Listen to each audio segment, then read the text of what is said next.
10 جنيه ل 50 جنيه هتجيبي كل رفايع مطبخك في سوق السلسله. نسب الجاروف دي عامله 20 جنيه. سكاكين دبل 2 في الواحد برضو 20. المساكه بتاعت الفرن دي برضو عامله 25 جنيه. حامل الكنك دي بقى عامله 15. والقشرات بتبدا من 15 جنيه وفي حاجه اعلى عامله 25. طقم الاسباتيولا والفرشه بسعر 30 جنيه. كمان الهراسه بتبدا من اول 17 ونص. طقم السكاكين بالستاند بتاعه عامل 570 جنيه وفي منه كذا شكل. شغل الترندات بقى المبشره والمصفى ومعاها العجان كمان التلاته في واحد مع بعض سعر 330. اطقم الكاسات بكل اشكالها واحجامها موجوده. شغل الاطباق الستانلس من اول 10 جنيه. اطباق المتقسمه كمان للفطار موجوده كده عامله 17.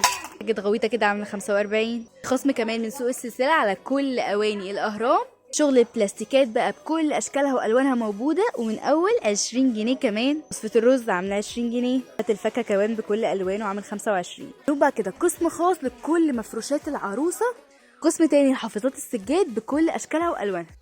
علب التلاجة الوطنية بكل أشكالها كمان موجود. الشغل بقى اللي ما شفتوش في أي حتة، شغل التحف بتاع النيش موجود كله هنا، الكلاسيك وكمان المودرن. عندهم بقى شوية أطقم للكوبايات والكاسات مش هتلاقيها في أي حتة، تحف فنية حرفيا.